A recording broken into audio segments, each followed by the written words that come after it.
Hello, everybody, and welcome to week 4. Can you read this? No, you can't. Now you can. No, you can't. Now you can. Trust me, I'm a doctor. There you go. So you're in week 4. Why? Because you can trust me. I'm a doctor. At any rate, let's. This week we kind of really wrap things up, and we kind of come full circle when you think about it. So first, let's do this. While you're looking at me, I want to switch classes. I'm working with another class right at the moment, so I need to switch classes.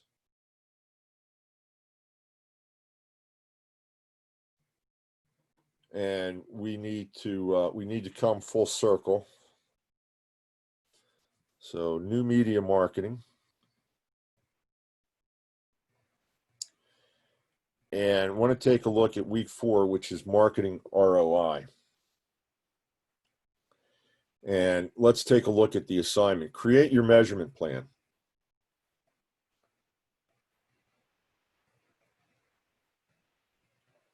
And a little bit further here, go to preview.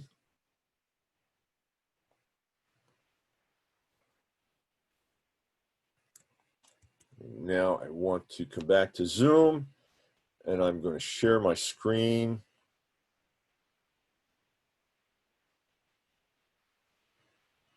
And it should be this screen. So if I've done this right, trust me, I'm a doctor. You're seeing your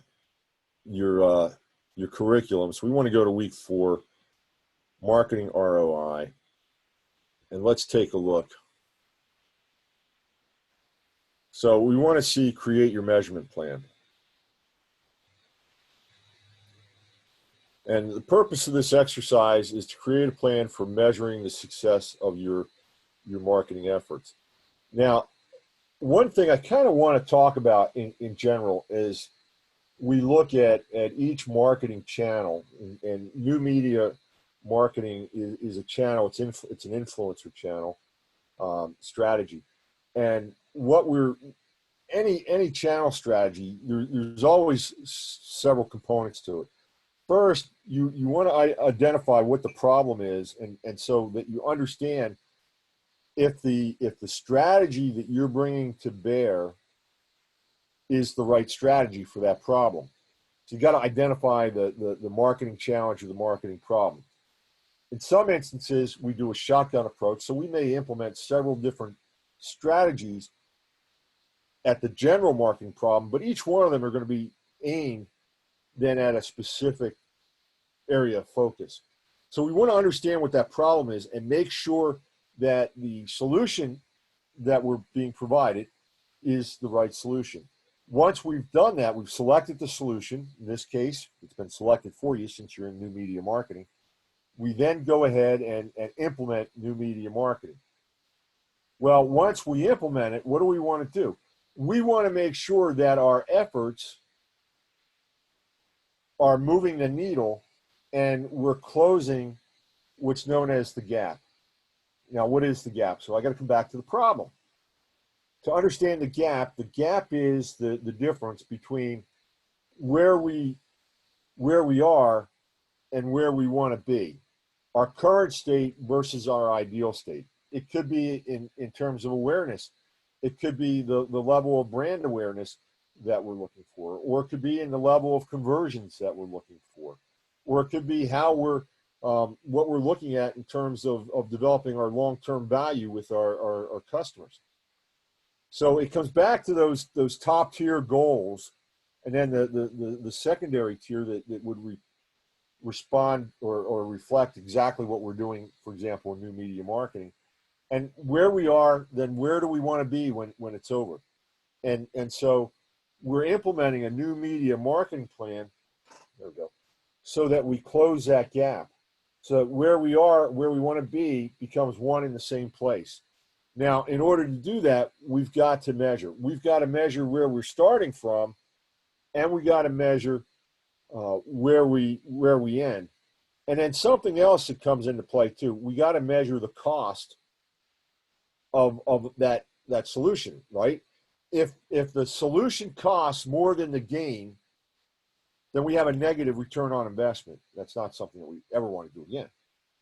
So those are the components of a measurement system.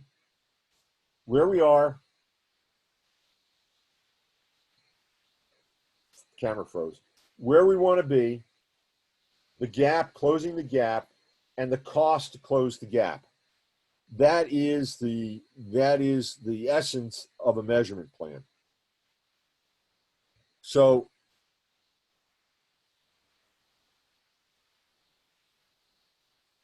there's your assignment rubric, and let's take a look at this in a little bit greater detail. Now, the grading rubric is not as elaborate as this. It really gives you the ideal state that you're looking for. And then a couple of these definitions for the other grades, and then of course the grade based on your performance in that particular category. So submission formatted as a slide presentation or as a podcast enhanced with slides. So in that essence, a narrated slide presentation in a movie file. Either way works. If you're going to do a slide presentation, which is fine, just make sure that your slides have either a narration attached at the end or as a separate document, or that, even better yet, put your narration, put your in the speaker notes, right? Because if you were giving a presentation, that's where they would go. They would go in the speaker notes. So you want to design good slides, right? Yes. But you also want to make sure that since you're not making the presentation to me directly, I know what you would say if you were presenting. And so when you present a slide, the way that you present a slide is you don't load it down with content. I'm going to read the content. I'm never going to listen to the speaker. And I'm always going to read faster than the speaker. So I'm always going to be done the slide and ready to move on to the next one, or fiddling at my desk or whatever, waiting for you to catch up. So your slide should have the main point that you want to consider, and then your notes should be how you explain that. Or, for example, let's say that you go back to the old, years ago, it was called the Stephen Covey style guide for slides. The rule was 6 by 6. So 6 bullet lines with each line having no more than 6 words in it. That's still a guide that you can kind of use, but you don't want your whole deck to look like that. If you have a couple slides like that you've got basically 36 words in 6 different lines, that's okay, but as long as it's not one slide after another doing that. So let's say you do have a slide with 6 bullet points. How do you handle that? Well, again, I'm going to be reading faster than you can speak. So just like, well, I've been talking about document layout here. You've probably scanned the whole rest of this rubric while I've been talking. So what you want to do is when you put up a slide, and if it has multiple ideas on one slide, shouldn't have more than 6. What do you want to say? You want to say, what I really want you to know about this slide, because if you have 6 ideas, where am I? Here I am. If you have 6 ideas on the slide, those should not be 6 totally different ideas. They should be 6 ideas related to a larger single topic. And so what you want to say to your audience is, listen, what I want you to know about this slide, and then you can either drill into one of the bullets in great detail or encapsulate all 6 bullets. What these bullets are really talking about is the fact that, and then go on with your explanation. So that's the type of notes that you should put as speaker notes when you're getting ready to present a slide presentation. All right, the goals. So, and again, what am I looking for? I'm looking for a well-organized and well-done slide presentation. Okay, so you may hear the dog barking in the background. Our pool is under construction, and whenever anybody comes in the backyard, he is a good watchdog. Anyway, submission explains goals for your influencer outreach campaign or brand ambassador program. Sets the timetable. I need to know your timetable. Sets the timetable you will use to assess them and reiterates the broader business goals that your influencer outreach / brand ambassador program will further. All right. So this couple things. Think about how you're going to organize your slides. And you want to, in your introduction, say, hi, I'm Dr. John, and in today's presentation, and then you pull up a slide that has, we're going to cover a background on the company. You always want to provide a quick, very succinct background on the company, even though you've done that all 4 weeks. You never know who's going to be new in the audience, and just a real quick refocus as to what the business is about. So we're going to cover a quick background of the company, and then what I'm going to do is explain what our goals are, our timetable, and then the rest of the deck as I outlined. You're going to include those bullet points. So that's, give me a second.